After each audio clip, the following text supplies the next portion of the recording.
Hello everyone, आप लोग का स्वागत है हमारे यूट्यूब चैनल पर। आज हम लोग fourth semester civil engineering student के लिए मैकेनिक्स ऑफ स्ट्रक्चर में जो हम लोग यूनिट पढ़ रहे थे, यूनिट 4, जिसमें हम लोग मोमेंट ऑफ इनर्शिया पढ़ रहे थे, उसी को कंटिन्यू किए। तो प्रीवियस सेक्शन में आप याद किए होंगे हम लोग डिफिनेशन पढ़ रहे थे, दो इंपॉर्टेंट थ्योरम को प्रूव किए थे, डिफिनेशन उसका पढ़े थे। जो बच्चा वो लेक्चर को नहीं सुने थे वो पहले प्रीवियस लेक्चर को सुन लेंगे, ठीक है। और एक चीज आप हमेशा करेंगे कि जो भी नया बच्चा है वो चैनल को सब्सक्राइब कर लेंगे, लाइक और कमेंट जरूर करेंगे, ठीक है। चलिए तो आगे बढ़ते हैं। तो आज हम लोग क्या करेंगे, रेक्टेंगुलर सेक्शन का मोमेंट ऑफ इनर्शिया निकालने के लिए हम लोग डेरिवेशन करेंगे, ठीक है।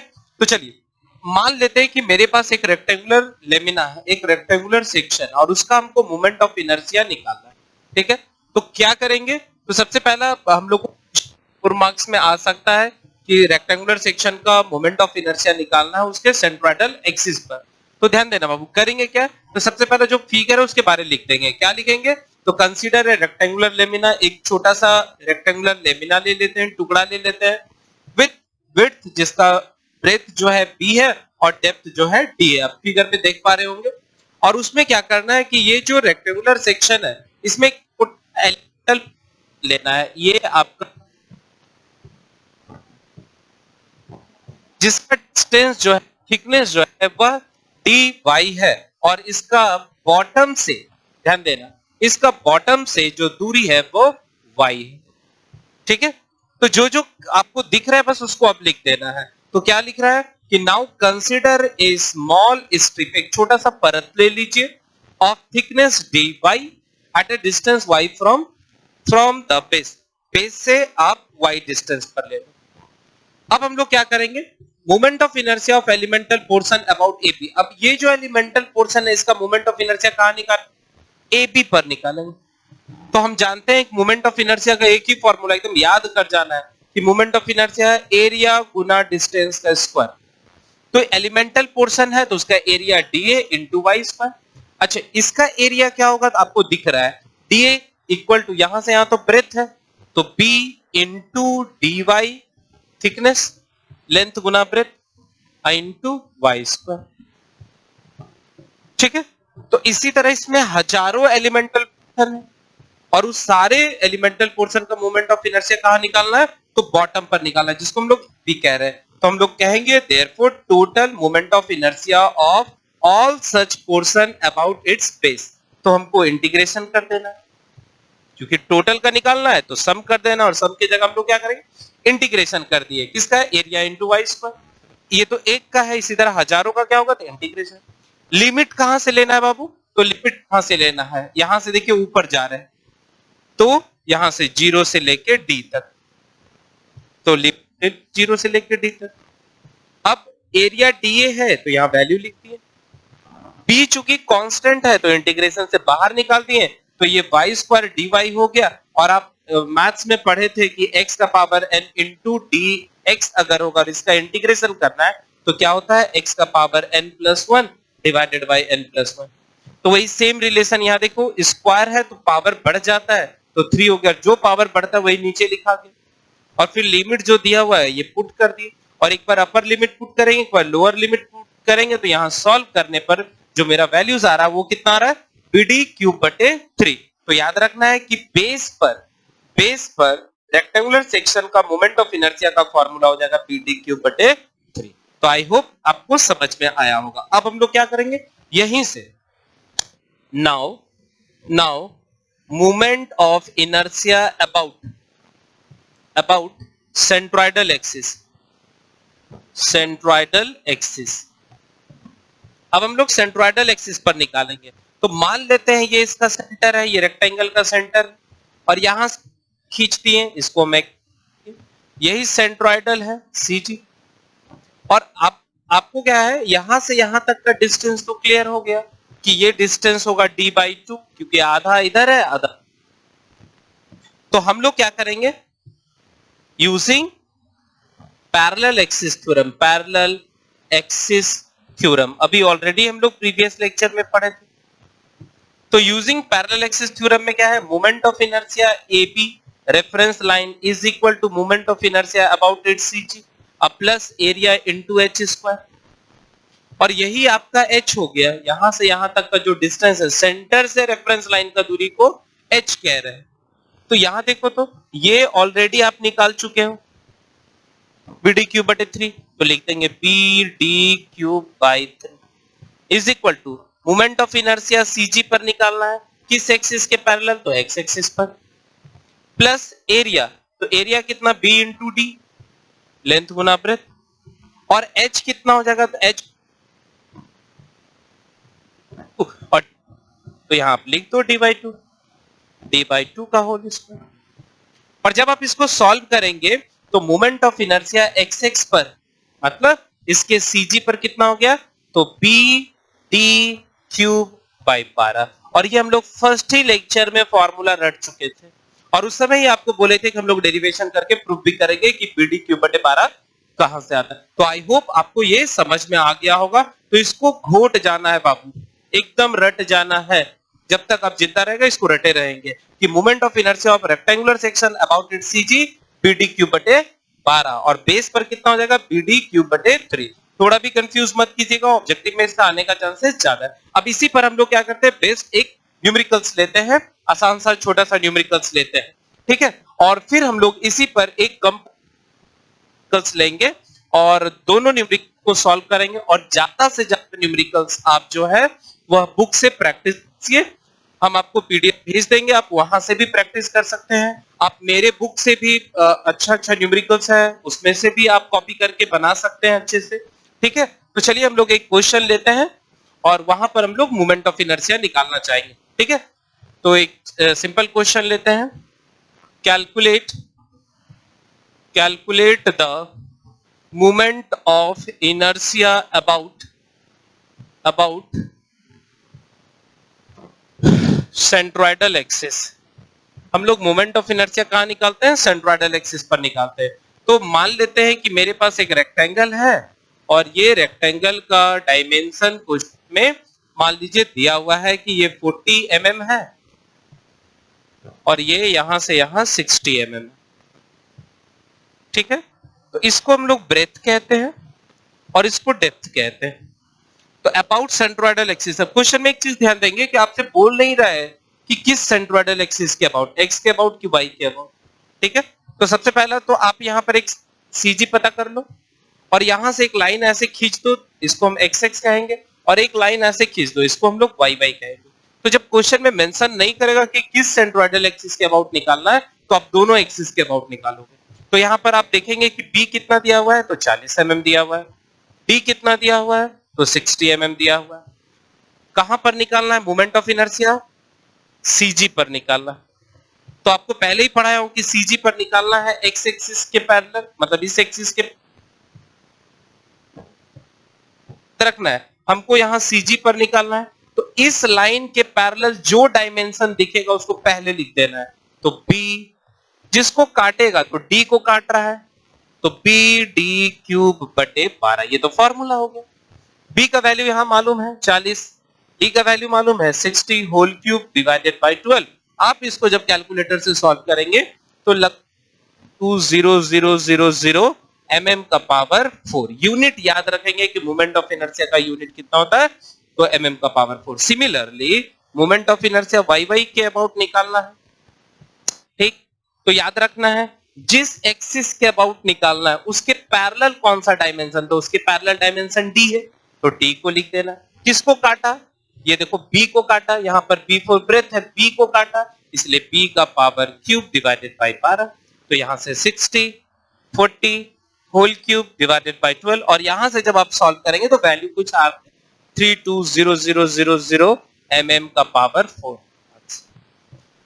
तो आई होप इसमें पूरा फॉर्मूला बेस्ट है। अब हम लोग क्या करेंगे, इसके बाद एक नया क्वेश्चन लेते हैं जिसमें हम लोग कंपोजिट सेक्शन पढ़ेंगे, और उस वही क्वेश्चन जो है 6 मार्क्स के न्यूमेरिकल्स में आता है। ओके, चलिए अब हम लोग क्या करेंगे, एक और न्यूमेरिकल लेंगे जिसको हम लोग कहेंगे कंपोजिट सेक्शन। कंपोजिट सेक्शन का मतलब होता है कि दो या दो से अधिक मेंबर को जोड़ के अगर कोई स्ट्रक्चर बनाया जाए तो उसको कंपोजिट सेक्शन कहते हैं। जैसे मान लीजिए ये एक मार्कर है, एक एलिमेंट है, कि दूसरा मार्कर है, दूसरा एलिमेंट है, इसको हम किसी तरह से जोड़ दें, चाहे एडिसिव के मदद से या किसी भी प्रोसेस से अगर हम इसको जोड़ दें, तो मान लीजिए ये जोड़ दिए, तो ये जो अभी स्ट्रक्चर बना, इस स्ट्रक्चर को कंपोजिट सेक्शन कहेंगे।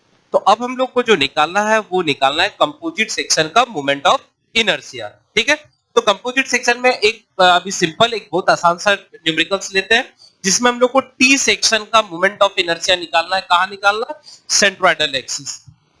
ओके, सेंट्रोइडल एक्सिस पर निकालना है। तो एक चीज याद रखना है कि जब भी आपको कंपोजिट सेक्शन का मोमेंट ऑफ इनर्शिया निकालना होगा, तो सबसे पहले आपको फाइंड आउट करना होगा उस स्ट्रक्चर का सीजी कहां है। तो याद होगा आप लोग जब इंजीनियरिंग मैकेनिक्स पढ़े थे सेकंड सेमेस्टर में, तो वहां पर आपको सीजी निकालने के लिए सिखाया गया था। तो जो बच्चा अगर याद है तो वो तो बेटर है, आप जल्दी फटाफट निकाल लीजिएगा, और जो भूल चुके हैं वो फिर से एक बार हम रिवीजन करते हैं। तो ध्यान से सुनेंगे। तो यहाँ पर टी सेक्शन का हमको क्या निकालना है? इनर्शिया निकालना। उसके लिए सबसे पहला क्या करना है? सीजी निकालना है। तो सीजी कैसे निकालेंगे? तो एक रेफरेंस लाइन आप ड्रॉ कर देंगे में, ठीक है, और लेफ्ट साइड में से भी एक रेफरेंस लाइन आप ड्रॉ कर देंगे। याद रखना, किसी भी टाइप का क्वेश्चन होगा, प्रोसेस यही रखना है। क्वेश्चन बदलते रहे कोई फर्क नहीं, आप प्रोसेस नहीं चेंज करेंगे। ठीक है, अब क्या करेंगे? इस तरह बनाने से ये रेफरेंस लाइन है, सी डालना है हमको। ठीक है, तो अब ये जो कंपोजिट सेक्शन है इसको डिवाइड कर देंगे। तो इसको हम ऐसे करके डिवाइड कर देंगे एग्जाम में भी। ठीक है, तो इसका सबसे पहले सीजी निकालेंगे। तो कैसे सीजी निकाल लेते हैं?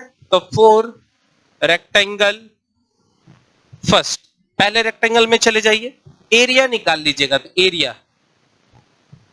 एरिया क्या हो जाएगा? ऊपर देख लो, लेंथ गुना ब्रेथ, तो 120 गुना 30 that is called 3600 mm square.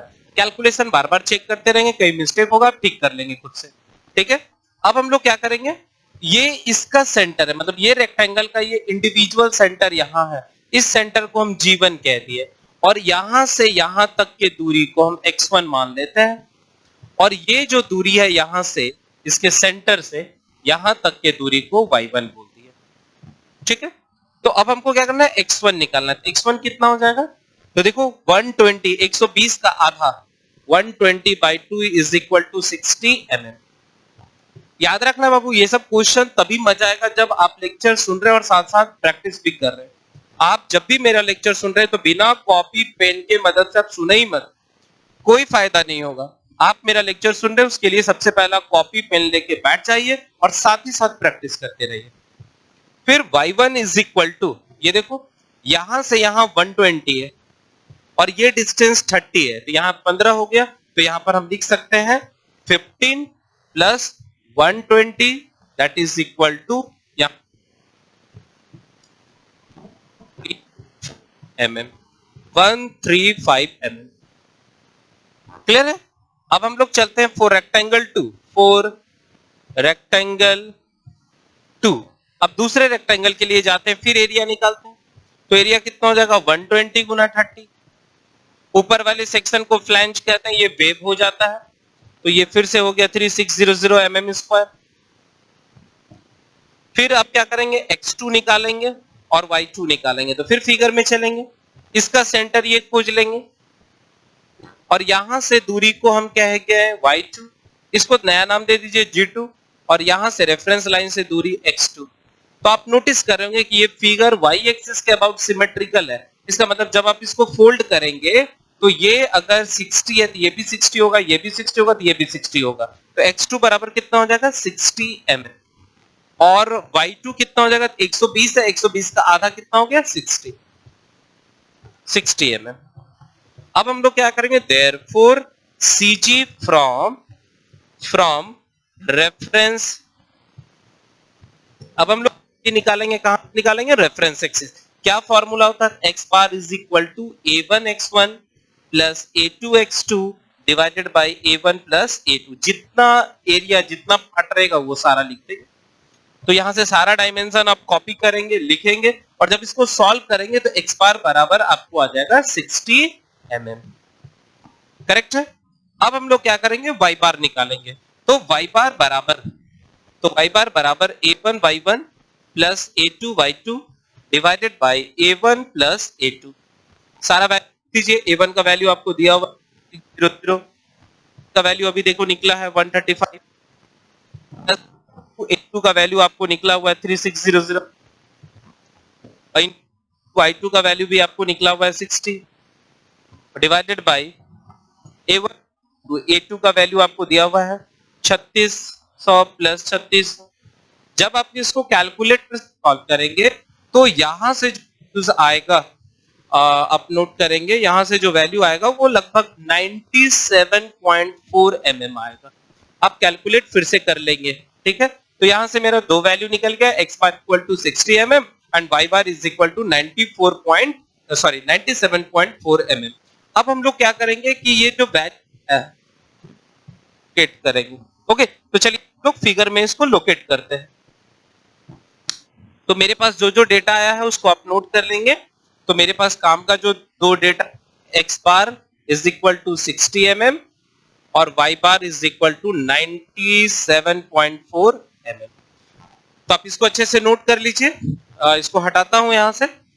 Okay, अब हम लोग आगे बढ़ते हैं और जो अब हमको मोमेंट ऑफ इनर्शिया निकालना है। तो याद रखना है कि कभी भी कंपोजिट सेक्शन का क्वेश्चन आपको दिया रहेगा तो सबसे पहला काम करना है कि आपको सीधी पता करना है सेंटर ऑफ ग्रेविटी कौन सा वो पॉइंट है जहां पर स्ट्रक्चर अपने बैलेंस अवस्था में है, ठीक है। तो यहां से ये सारे सेक्शन को हटाते हैं और हम लोग फिर से एक स्पेस फिगर बना लेते जिसमें हम लोग को मोमेंट ऑफ इनर्शिया निकालना है, ठीक है। चलिए, तो यहां से आप लोग भी साथ में फिगर एक नया बना लेंगे। हम पूरे कोशिश कर रहे हैं कि आपके सारे यूनिट का लेक्चर बना के आपको दे दे और बस आप अच्छे से प्रैक्टिस करें और अच्छा से अच्छा नंबर लेके आ सके इस पेपर में, क्योंकि ये पेपर न्यूमेरिकल्स पेपर है। तो आप जितना ज्यादा प्रैक्टिस कीजिएगा आपका कॉन्सेप्ट उतना ज्यादा क्लियर होगा। साथ ही साथ आपके पास जो भी अच्छा बुक है आप वहां से न्यूमेरिकल का प्रैक्टिस कर सकते हैं, ठीक है। और अगर किसी तरह का प्रॉब्लम होगा तो आप कमेंट कर सकते हैं। तो ये मेरे पास स्ट्रक्चरल सेक्शन है और इस स्ट्रक्चरल सेक्शन में ये डायमेंशन आपको क्वेश्चन में दिया हुआ है 120 mm, ये 30 mm, ये 120 mm, ओके, और ये 30 mm। तो सबसे पहला मेरा क्या काम करना है कि जो CG आया उसको लोकेट कर देना है। तो इसको एज इट इज डिवाइड कर दीजिए, ये एक नंबर, ये दो नंबर। तो मेरे पास CG का वैल्यू आया है 60, मतलब ये रेफरेंस लाइन से इसका दूरी 60 है और नीचे से अगर हम नापेंगे तो 97 इतना आया। तो ये 120 का हाफ होता है 60, इसका मतलब ऊपर कुछ जाएगा। तो यहां पर एज्यूम कर लिए कि ये मेरा सेंटर है।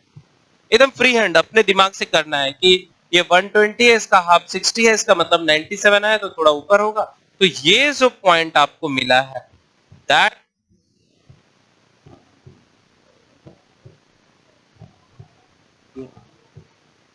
और ये जो डिस्टेंस है आपका इसको आप x बार बोलते हो, ठीक है। एक काम करता हूं, इसको ऐसे कर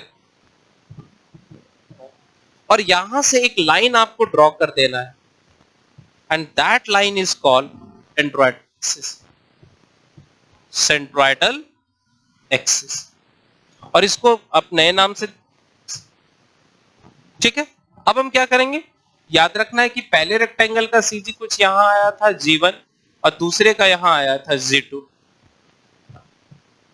ओके। तो अब हम लोग क्या करेंगे, now moment of inertia of rectangle first about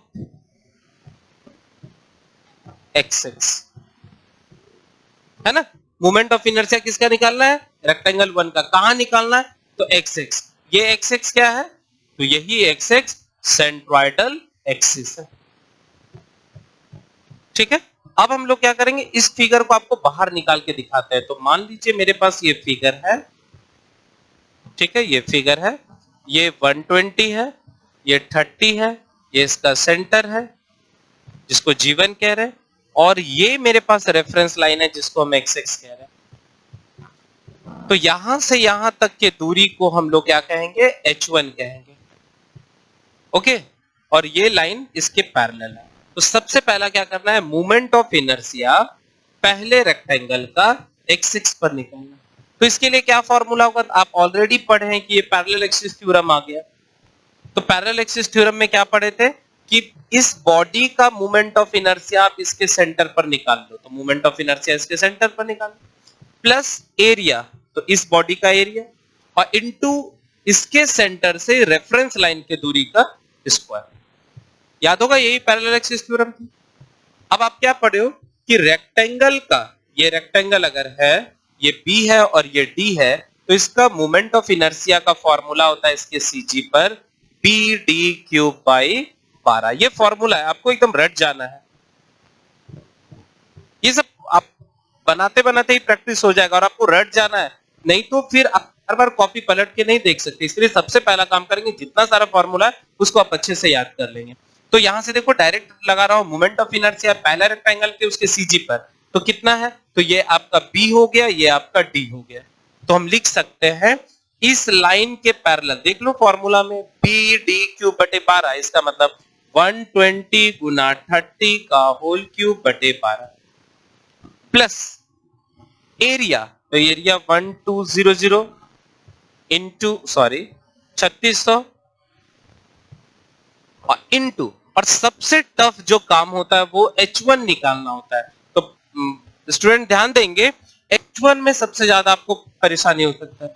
H1 के लिए क्या करेंगे, जरा बोर्ड पर ध्यान देंगे, यहां से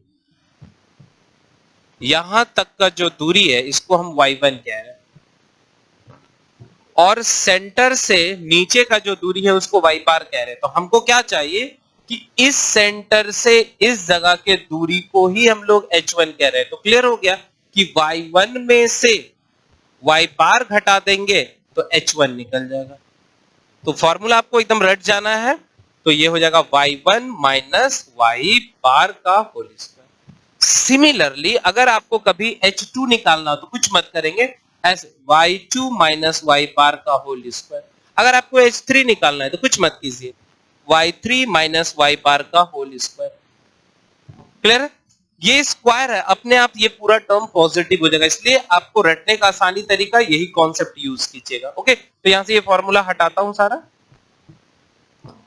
तो आप यहां से अब 120 30 का होल क्यूब डिवाइडेड बाय 12 अब प्लस 3600, y1 का वैल्यू अभी आया हुआ था, कितना आया हुआ था, तो 120 और प्लस 15 135 माइनस y बार कितना है 97.4 का होल स्क्वायर।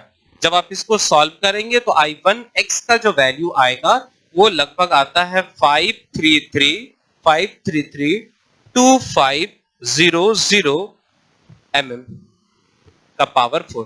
बार बार आपको बता रहा हूं कि कैलकुलेशन आप चेक कर लेंगे, ठीक है, जहां मिस्टेक होगा आप खुद से सुधार लेंगे उसको। आप ज्यादा प्रोसेस पर ध्यान दीजिए, क्योंकि कैलकुलेशन हम अपने से कर रहे हैं, तो हो सकता है अगर किसी तरह का एरर होगा तो आप उसको चेंज कर लेंगे, ठीक है।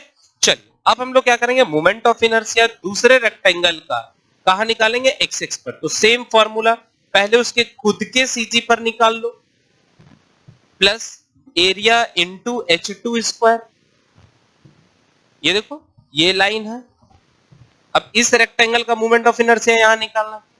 अब देख लो यहां से इस लाइन के पैरेलल ये दिख रहा है, तो फॉर्मूला लगा दो, 30 किसको काट रहा है, 120 को काट रहा है, whole cube divided by 12 plus क्या 600। क्या बताया हूं, H2 के लिए भी ट्रिक्स बताया था, कुछ नहीं करना है, y2 माइनस y बार का होल स्क्वायर। सारा वैल्यूज आप अगर यहां पुट करेंगे तो I2xx का जो वैल्यूज आ रहा है वो लगभग आ रहा है 9382500 mm स्क्वायर। क्लियर है, तो ये दूसरा मेरे पास डेटा आ गया। अब आपको क्या करना है, आपको पता करना है कि टोटल मोमेंट ऑफ इनर्शिया कितना हो। Therefore total moment of inertia, अब टोटल मोमेंट ऑफ इनर्शिया निकालना है, अबाउट कहां पर निकालना है, तो एक्स एक्स पर निकालना है। तो क्या relation, I x x is equal to I1x plus I2x। I1x का वैल्यू आपको आया हुआ है 5332500। आप मेरे बुक भी देख सकते हैं कि इस तरह का बहुत सारा न्यूमेरिकल्स दिया हुआ है, आप वहां से अच्छे से पढ़ कर सकते हैं। 2500 और इसको जब आप सॉल्व करेंगे तो इसका कुछ वैल्यूज जो है रहा है 4 147 147